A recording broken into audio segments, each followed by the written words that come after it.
Hey there, welcome back to Story Slices, where we slice through the best Reddit tales just for you. Let's dive right into the first story. The first one is the Tittle story, and it starts like this. I never thought I'd find myself in a standoff with an homeowner association president over access to my own pool. But life has a funny way of throwing curveballs. My name's Mike, and this is the story of how I took down a power-tripping homeowner association president who bit off way more than he could chew. It all started when my wife Sarah and I decided to move out of the bustling city to a quieter suburb. We'd been saving for years to buy our dream home, a spacious 4-bedroom house with a big backyard and, most importantly, our very own in-ground pool. After months of searching, we finally found the perfect place. The house was at the end of a cul-de-sac, bordering a small wooded area. It had clearly been neglected for a while, with an overgrown yard and a pool that hadn't seen maintenance in years. But we saw the potential and fell in love. The best part? It wasn't part of any homeowner association, which meant we'd have the freedom to renovate and landscape as we pleased without jumping through bureaucratic hoops. We closed on the house in early spring and immediately got to work. I took a few weeks off to focus on fixing up the place. We repainted the exterior, replaced the rickety old fence, and spent a small fortune getting the pool cleaned and restored to working order. By Memorial Day weekend, we were ready for our first pool party to celebrate with friends and family.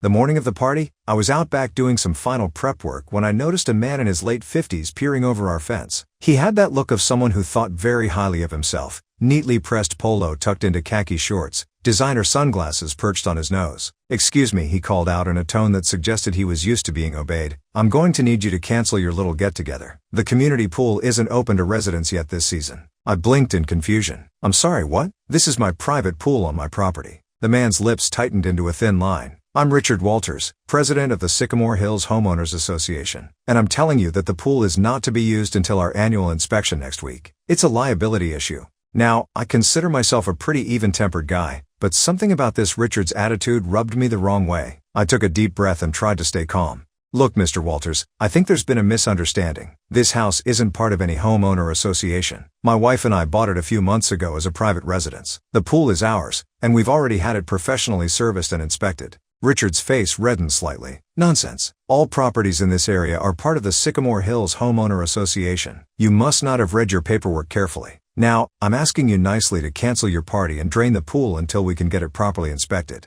I could feel my own temper rising, but I made one last attempt at reason. "I can assure you, we read every document carefully before signing. This property is not part of your homeowner association. I'd be happy to show you the deed if you'd like, but this conversation is over. Have a nice day." I turned to head back inside, hoping that would be the end of it. I should have known better.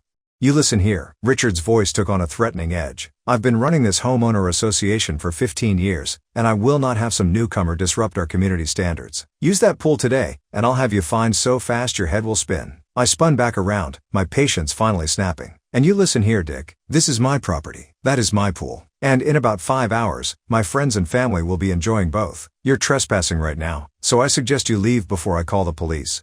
Richard's face turned an alarming shade of purple. "We'll see about that," he sputtered before storming off. I shook my head in disbelief and went inside to tell Sarah about the bizarre encounter. We agreed to keep an eye out, but decided not to let it ruin our day. As guests started arriving that afternoon, I almost forgot about grumpy old Richard. That is, until the police showed up. 2 officers walked up our driveway just as I was firing up the grill. Richard trailed behind them, a smug grin plastered across his face. "Afternoon, officers," I greeted them, trying to keep my tone light. "What can I do for you?" The older of the two, his nameplate reading Peterson, spoke first. "Good afternoon, sir. We received a complaint about an unauthorized pool party and potential safety hazard. Mind if we take a look around?" I sighed, realizing this was going to be more of a headache than I'd anticipated. "Not at all, officers, but I think there's been a misunderstanding. This is our private residence, not a community pool." Officer Peterson nodded, his expression neutral. "We understand that, sir. We just need to verify a few things. Can you show us your pool permit and latest inspection certificate?" "Of course," I replied, heading inside to grab the documentation. As I passed Sarah, I quietly asked her to keep our guests calm and explain the situation. When I returned with the paperwork, I noticed Richard talking animatedly to the younger officer, gesturing towards our house and pool. I handed the documents to Officer Peterson, who reviewed them carefully. "Everything seems to be in order here," he said after a few moments. "Your pool passed inspection last month and your permit is up to date." Richard pushed forward, his face flushed. "That's impossible. They just moved in. There's no way they could have gotten all this done so quickly. These must be fraudulent documents." I felt my blood pressure rising but tried to keep my cool. "Officer, I'd be happy to provide contact information for the pool company and inspector if you need to verify anything. We've owned this home for several months and have all the proper documentation." Officer Peterson held up a hand to quiet Richard. Sir, unless you have proof these documents are fake, we have no reason to doubt their authenticity. Richard sputtered indignantly. But they're violating homeowner association regulations. The community pool can't be used until next week.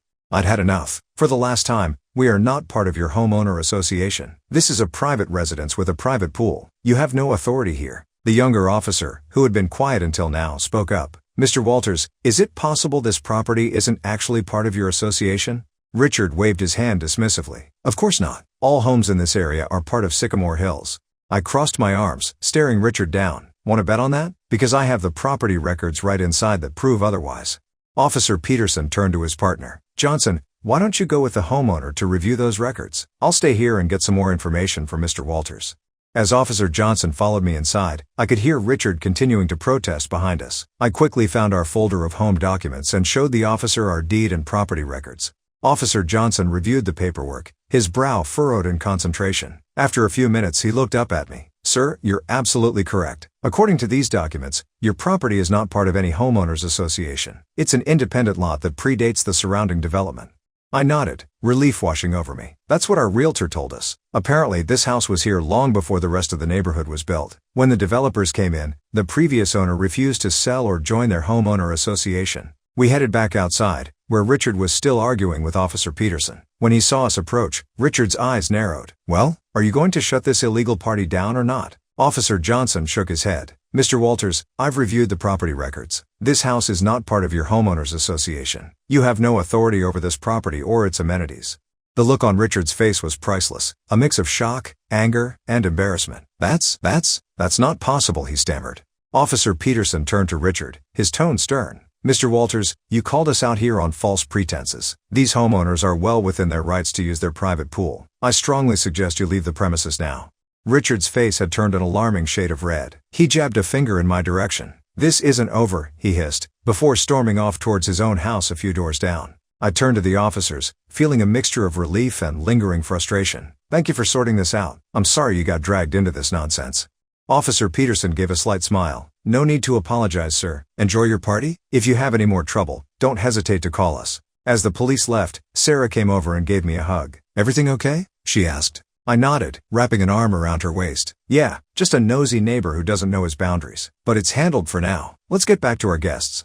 We tried to salvage what was left of the party atmosphere, but the incident with Richard had cast a shadow over the day. Our friends and family were understanding, but I could tell everyone was a bit on edge, half expecting Richard or the police to show up again. As our guests left that evening, Sarah and I cleaned up in silence, both lost in our own thoughts. Finally, as we were putting away the last of the folding chairs, Sarah spoke up.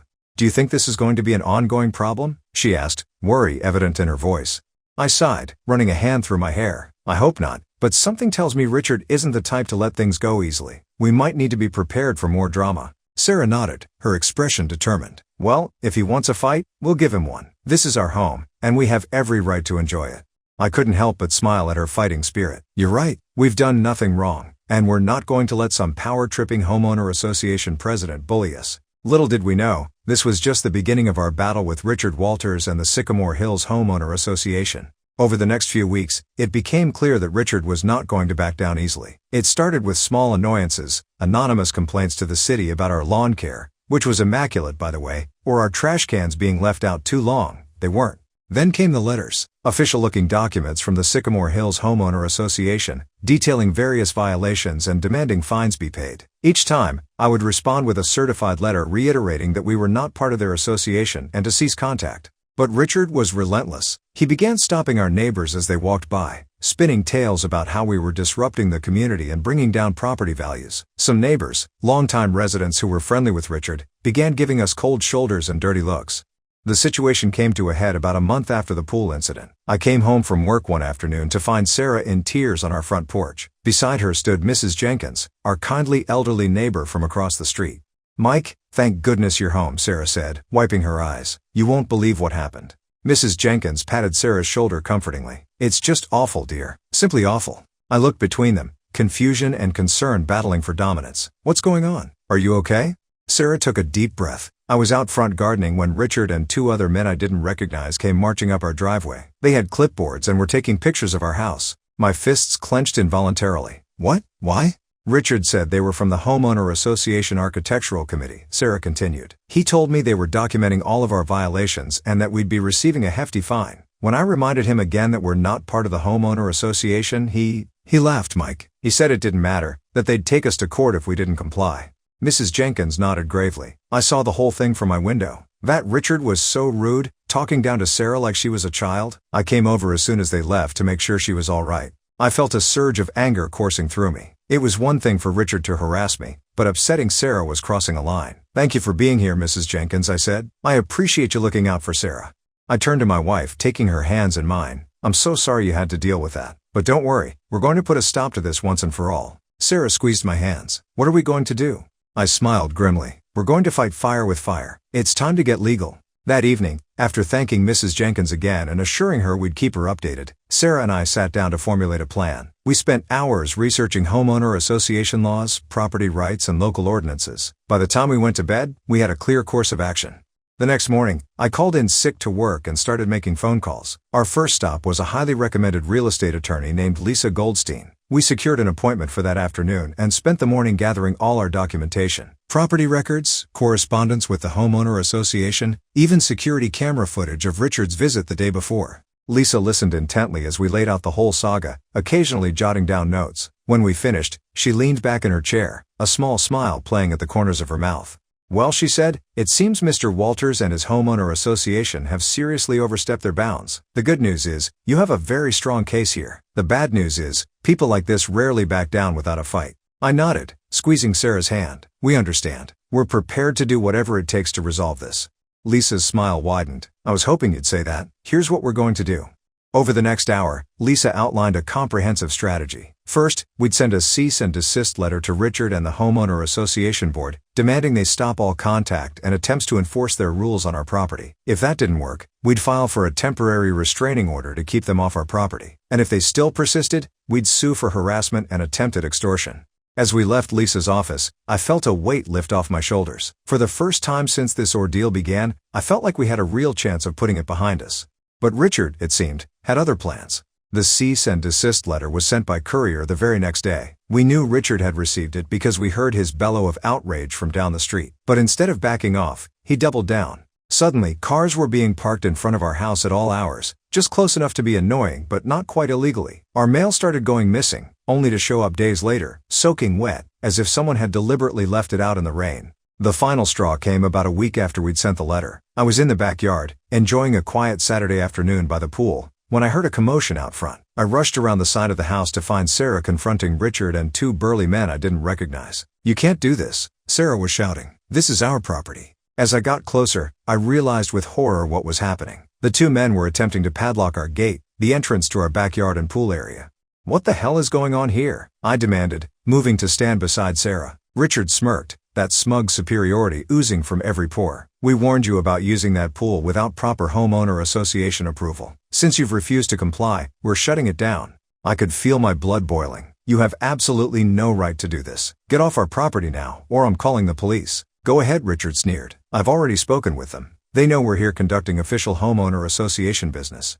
That's when I noticed the police cruiser parked down the street, an officer watching the scene unfold from a distance. I turned to Sarah. Call Lisa, I said quietly. Tell her what's happening and ask her what we should do. As Sarah hurried inside to make the call, I stood my ground, preventing Richard and his goons from getting any closer to our gate. You're making a big mistake, Richard, I warned. You have no authority here. Richard's smirk only grew wider. We'll see about that. The court date for your eviction hearing is already set. Enjoy your last few weeks in the neighborhood. I blinked in surprise. Eviction? What are you talking about? Oh, didn't you know? Richard's tone was sickeningly sweet. The homeowner association has the right to foreclose on properties that don't comply with our rules. Your fines have racked up quite a bill. I was momentarily stunned into silence. Could they really do that? A cold feeling of dread settled in my stomach. Just then, Sarah emerged from the house, her face pale but determined. I spoke to Lisa, she said. She's on her way. She said not to let them touch anything and to record everything. I nodded, pulling out my phone to start recording. Richard's smug expression faltered slightly at the sight of the camera. You can't record us without permission, he blustered. Actually, I can, I replied coolly. This is my property, and you're trespassing. Now, I'll say it one more time. Leave, or I'll have you arrested. Richard's face contorted with rage. You think you're so clever, don't you? You'll regret this? I'll make sure of it. But before he could make good on his threat, a sleek black Audi pulled up in front of our house. Lisa Goldstein stepped out, looking every inch the high-powered attorney in her tailored suit. "Mr. Walters," she called out as she approached. "I'm Lisa Goldstein, attorney for Mr. and Mrs. Davis. I strongly suggest you and your associates leave this property immediately." Richard puffed up his chest. "We have every right to be here. This property is subject to homeowner association regulations, and we're enforcing them."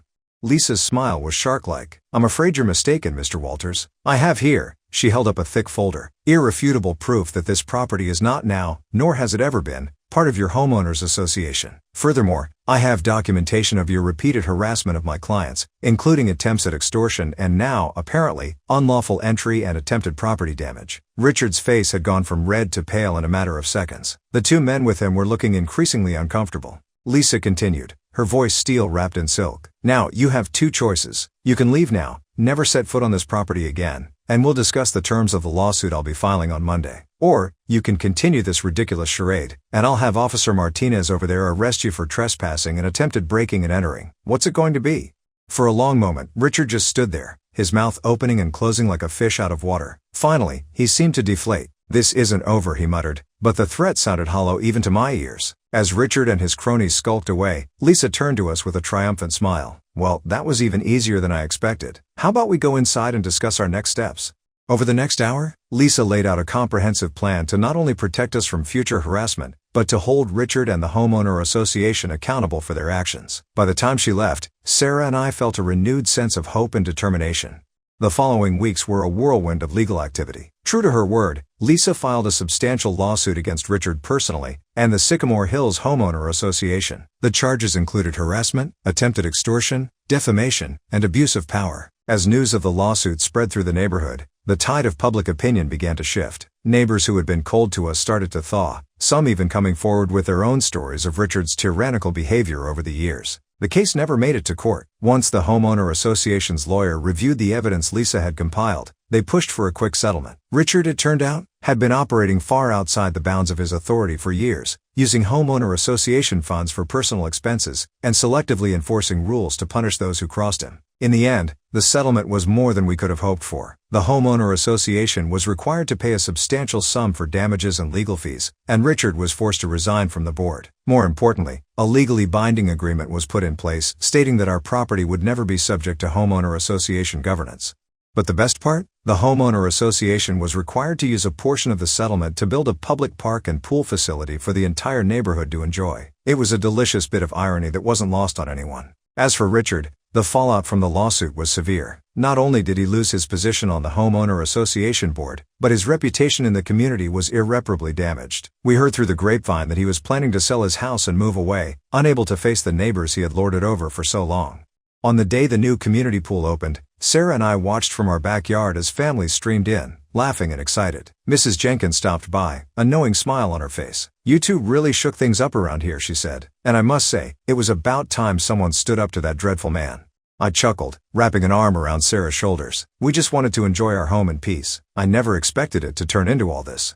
Sarah leaned into me, a contented sigh escaping her lips. "You know, as stressful as it was, I'm glad it happened. Look at how the neighborhood has come together." And she was right. Where once there had been tension and suspicion, now there was a sense of community. Neighbors were talking to each other, planning block parties, and generally enjoying the freedom from Richard's oppressive regime. As we stood there, watching the neighborhood celebrate, I couldn't help but feel a sense of pride. We had stood our ground, fought for what was right, and in the end, made our little corner of the world a better place.